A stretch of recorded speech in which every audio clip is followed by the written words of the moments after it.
से बहुत लोगों की ये प्रॉब्लम होती होगी कि ट्रिग्नोमेट्री जो है उसको कैसे सॉल्व करें, कैसे करें। बहुत लोगों को बहुत हार्ड लगती होगी। स्टूडेंट्स, आप लोगों को ये बता दें कि जो ये ट्रिग्नोमेट्रिक है ये आपको 10th में ही नहीं रहेगी, ये 11th में भी रहेगी, 12th में भी रहेगी और आगे भी रहेगी। आप लोग अगर कोई कंपटीशन की तैयारी करते हैं उसमें भी रहेगी। स्टूडेंट्स, आप लोगों को ये भी घर में बोला जाता होगा कि आपको आगे चल के साइंस ही लेनी है और मैथ्स उसमें साथ में ज़रूर लेके चलना है, क्योंकि आपको इंजीनियर बनना है। बहुत से लोगों को ये कहा जाता होगा कि आप लोगों को डॉक्टर बनना है, तो जिनको डॉक्टर बनना है ऐसा कहा जाता होगा वो स्टूडेंट्स तो ये सोचते होंगे कि हमारा मैथमेटिक्स से कोई लेना देना ही 10th के बाद नहीं रहेगा। लेकिन स्टूडेंट्स, ऐसा नहीं है। जो लोग 10th के बाद मैथमेटिक्स छोड़ देते हैं उनके लिए प्रॉब्लम और ज़्यादा हो जाती है, विशेषतर उन लोगों के लिए जो डॉक्टर बनना चाहते हैं, क्योंकि आपका 10th के बाद में फिजिक्स और केमिस्ट्री दोनों में प्रॉब्लम आ जाती है, यानी दोनों मैथमेटिक्स के तरह से ही ट्रीट किए जाते हैं। और आपका एक केमिस्ट्री में होता है फिजिकल केमिस्ट्री, वो तो पूरा मैथमेटिक्स ही होता है। इसके बाद में आप फिजिक्स में आते हैं। फिजिक्स में ज़्यादातर जो लगता है वो क्लास 12th की मैथ का ही उसमें फार्मूले लगते हैं, डिफ्रेंशिएशन, इंटीग्रेशन वगैरह सब यूज होता है। तो ऐसी कंडीशन में जो लोग डॉक्टर बनना चाहते हैं, अगर वो मैथमेटिक्स नहीं लिए हुए हैं तो उनके लिए बहुत प्रॉब्लम आएगी। तो इस वजह से स्टूडेंट्स, आप लोग ट्रिग्नोमेट्रिक से बिल्कुल भी ना डरें, और अगर आप अपनी इस डर से छुटकारा पाना चाहते हैं तो हमारे जो वीडियोस आ रहे हैं, जो हम बताने जा रहे हैं आप लोगों को, उनको आप ध्यान से देखें, पूरा वीडियो देखें, अच्छे से देखें, लाइक करें और हो सके तो चैनल को सब्सक्राइब कर दें, ताकि आपको लगातार समय से जो वीडियोस हैं वो मिलते रहें। तो स्टूडेंट्स, चलते हैं और देखते हैं कि ट्रिग्नोमेट्रिक के नेक्स्ट क्वेश्चन कैसे हैं, उनको कैसे सॉल्व करते हैं और उनकी ट्रिक सॉल्व करने की क्या है।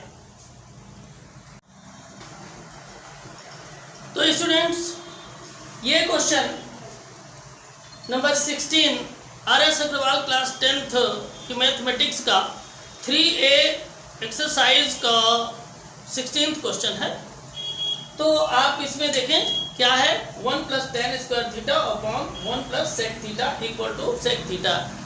इसको प्रूव करना है sec थीटा के इक्वल।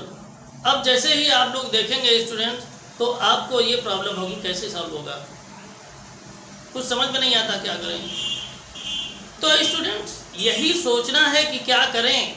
सबसे बड़ी टेक्निक यही है कि आप सोचें कि क्या करें, यहीं से ना रुक जाएं कि क्या करें। तो देखिए क्या सोचेंगे इसमें। सबसे पहले LHS आप यहाँ पर लिख लीजिए, ये हो जाएगा 1 + tan square theta upon 1 + sec theta. अब स्टूडेंट्स, इसको कैसे आगे बढ़ें, कैसे इसको सॉल्व करें। तो सॉल्व करने का सबसे अच्छा यही है, आप यहाँ पर देखें लिखा हुआ है 1 + sec थीटा। और स्टूडेंट्स, क्या sec में हम tan स्क्वायर थीटा को चेंज कर सकते हैं? कोई आइडेंटिटी आप याद कीजिए, जो हमने आप लोगों को आइडेंटिटीज लिखवाई हैं उनमें कोई tan square theta equal to कुछ होता है, याद आ रहा होगा। होता है, क्या होता है, tan square theta equal to tan square theta equal to होता है sec स्क्वायर थीटा -1, ये होता है। तो आप क्या करें, tan स्क्वायर थीटा की जगह पर sec स्क्वायर थीटा -1 रख दें और इसको इसी तरह से लिख लें 1 + sec थीटा। यहां पर कोई प्रॉब्लम है क्या? नहीं। अब आगे स्टूडेंट्स क्या करेंगे, देखें यहाँ पर ये जो आपका sec स्क्वायर थीटा -1 है, क्या इसको हम चाहें तो 1 स्क्वायर भी कर सकते हैं? यस, कर सकते हैं। अब देखिए इसमें कौन सा फार्मूला लगेगा? इसको भी अगर हम चाहें तो ऐसे कर सकते हैं, सेक थीटा का होल स्क्वायर माइनस 1 का होल स्क्वायर, हो सकता है ना? तो ये हो जाएगा a square minus b square equal to a plus b into a minus b. तो ये a square minus b square के फॉर्म में है, इसको हम a plus b into a minus b के फॉर्म में लिख देंगे, यानी सेक थीटा प्लस 1 और नेक्स्ट में सेक थीटा माइनस 1, ये नोट कर सकते हैं। तो इसकी जगह पर हम इसको लिख देते हैं, देखिए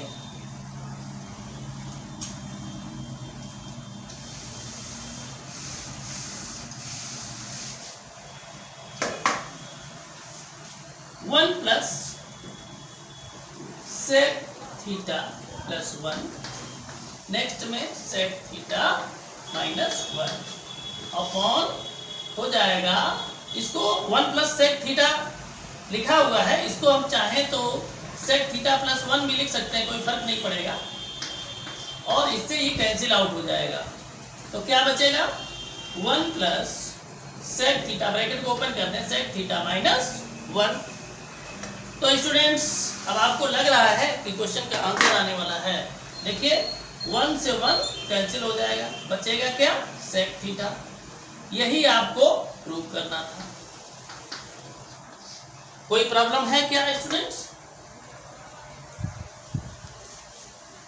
थोड़ा सा लॉजिक होता है, आप पॉजिटिव रहें, कभी भी ये दिमाग में ना सोचें कि ये कैसे होगा, आपको यही तो सोचना है कि कैसे होगा। आप पॉजिटिव रहें और थोड़ा सा बेसिक्स याद रखें, क्वेश्चन ऑटोमेटिक हो जाता है, कोई प्रॉब्लम नहीं। आगे बढ़े स्टूडेंट्स, आप लोगों के लिए, आपके फ्यूचर के लिए ट्रिग्नोमेट्रिक जो है ये सीखना बहुत ही ज़रूरी है, अदरवाइज आप लोगों का आगे क्लास, सीनियर क्लासेस में ही नहीं, आप लोगों का कंपटीशन जब फाइट करेंगे वहाँ भी इसके ढेर सारे क्वेश्चंस पूछे जाएंगे। इस वजह से वो कुछ भी, कोई भी स्टूडेंट चाहे वो सोचते हो कि हम 10th के बाद मैथ लेंगे या नहीं लेंगे, दोनों ही तरह के लोगों को ये समझ लेना चाहिए कि आप 10th के बाद मैथ से छुटकारा पा सकते हैं, लेकिन जब आप जॉब के लिए, क्योंकि मैं ये समझता हूँ आप लोगों के जो गार्जियंस हैं वो आप लोगों को इसीलिए पढ़ा रहे हैं अच्छे से अच्छे स्कूल में, ताकि आप अच्छा सा नॉलेज गेन करने के बाद और कोई सरकारी नौकरी में आप जॉब करें, अच्छी सी जॉब आपको मिले। और जितने भी कॉम्पिटिशन्स हैं उसमें मैथमेटिक्स कंपलसरी पूछा जाता है, मैथमेटिक्स कंपलसरी पूछा जाता है। ये आप दिमाग से निकाल दें कि मैथ्स अगर 10th के बाद छोड़ देंगे तो मैथमेटिक्स फिर नहीं पढ़नी पड़ेगी, आपको मैथमेटिक्स पढ़नी है हर हाल में। आप चाहे मैथ्स लें या ना लें, आप कुछ दिनों के लिए छुटकारा मैथ्स से पा सकते हैं, वो भी इनडायरेक्ट बेस पर, क्योंकि अगर आप कॉमर्स भी लेते हैं तो उसमें भी आपका जो इकोनॉमिक्स है वो मैथ्स ही है, और इसके बाद में अगर आप ह्यूमैनिटी लेते हैं उसमें भी इकोनॉमिक्स है, तो मैथ्स के क्वेश्चन उसमें भी होंगे। और अगर आप बायो लेते हैं तो बायो में आपका केमिस्ट्री और फिजिक्स ये पूरी तरह से न्यूमेरिकल ही इसमें है, और जैसे कि केमिस्ट्री में आपका फिजिकल केमिस्ट्री और फिजिक्स में तो पूरा न्यूमेरिकल जो है मैथमेटिकल, ये बगैर मैथमेटिक्स आपको आएगा नहीं कैलकुलेशन, अगर तो आप फिजिक्स का क्वेश्चन कर नहीं सकते, केमिस्ट्री का भी नहीं कर सकते। तो इस वजह से आप ये ध्यान रखें, मन लगाकर मैथमेटिक्स पढ़ें। आपको कहीं पर कोई दिक्कत है तो कमेंट करके आप हमें बताएं कि आपको यहाँ पर प्रॉब्लम है, ये चीज़ आपको नहीं समझ में आई, हम आपको इजी से इजी वे में बताने का प्रयास करेंगे।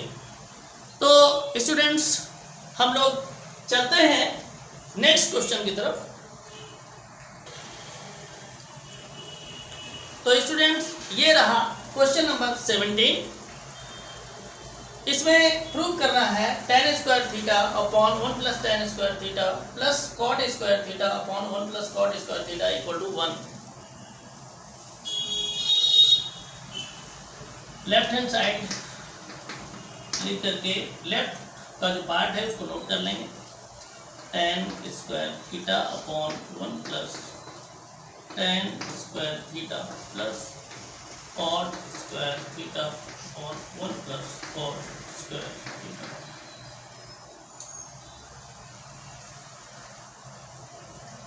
स्टूडेंट्स ध्यान से क्वेश्चन को देखें, क्या है इसमें। tan square theta upon 1 plus tan square theta. 1 plus tan square theta equal to क्या होता है? आप लोगों ने अगर आइडेंटिटी थोड़ा देखा होगा, समझा होगा, पढ़ा होगा तो जरूर आपको पता होगा क्या होता है। यहाँ भी cot square theta upon 1 plus cot square theta. 1 plus cot square theta equal to भी कुछ होता है। कुछ याद आ रहा है? नहीं? चलिए मैं बता देता हूं, मैं साइड में लिख देता हूं। देखिए students, 1 plus tan square theta की जगह पर हम लिख सकते हैं सेक स्क्वायर थीटा। क्या लिख सकते हैं? Sec square theta. और 1 प्लस कॉट स्क्वायर थीटा की जगह पर हम क्या लिख सकते हैं? Cosec square theta. यहां लिख देता हूं कॉसेक स्क्वायर थीटा। तो इसको मैं कर दूं, देखिए पुट कर देते हैं tan square theta upon 1 plus tan square theta की जगह पर क्या लिखेंगे? Sec square theta. देखिए sec square theta plus cot square theta upon 1 plus cot square theta equal to cosec square theta. तो यहां लिख देंगे कॉसेक स्क्वायर थीटा। अब स्टूडेंट्स आगे देखते हैं। इन सबको साइन कॉस में चेंज करना पड़ेगा। tan square theta, sec square theta, cot square theta और कॉसेक स्क्वायर थीटा, इन सबको साइन कॉस में चेंज करना पड़ेगा। तो स्टूडेंट्स आप ये समझ लें, मैं यहां लिख देता हूं tan square theta equal to होता है, याद कर लें आप लोग, sine square theta upon cos square theta. और sec square theta equal to होता है 1 अपॉन कॉस स्क्वायर थीटा। और cot square theta equal to cos square theta upon sine square theta. बहुत ध्यान से समझें, cosec square theta equal to 1 upon sine square theta. तो students जिनको identity नहीं आती है, मैं साइड में लिख देता हूं, तो आप लोग उसको देख करके कर सकते हैं इसको।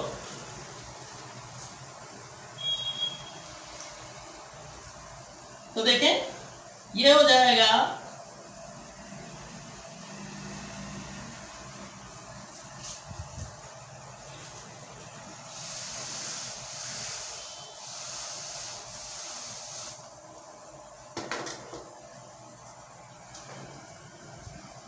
यहां पर हो जाएगा tan स्क्वायर थीटा की जगह पर क्या है? देखिए उसमें sine square theta upon cos square theta. इसके बाद sec square theta equal to क्या है?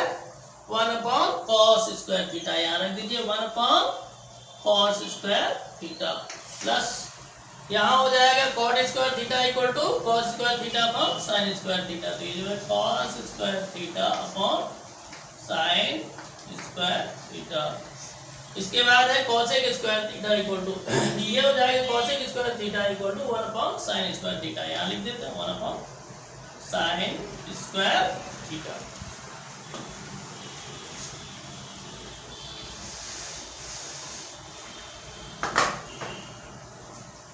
आगे देखेंगे, इसको सॉल्व करते हैं। तो sign square theta upon cos square theta into, students ये डिवाइड में है, इसके डिवाइड में ये है, तो जब इनटू का साइन लगाएंगे तो इसका रेसिप्रोकल हो जाएगा, यानी जो डेनोमिनेटर में है वो न्यूमरेटर बन जाएगा, जो न्यूमरेटर है वो डेनोमिनेटर बन जाएगा। यानी कॉस स्क्वायर थीटा नीचे है तो ऊपर हो जाएगा कॉस स्क्वायर थीटा, और 1 ऊपर है तो ये नीचे हो जाएगा। यहाँ देखें cos square theta upon sine square theta.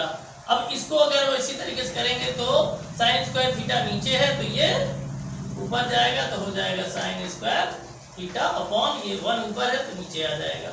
अब आप देखिए क्या हो रहा है, कॉस स्क्वायर थीटा से cos square theta cancel out हो रहा, साइन स्क्वायर थीटा से sine square theta cancel out हो रहा। अब देखिए क्या बचा, sine square theta plus cos square theta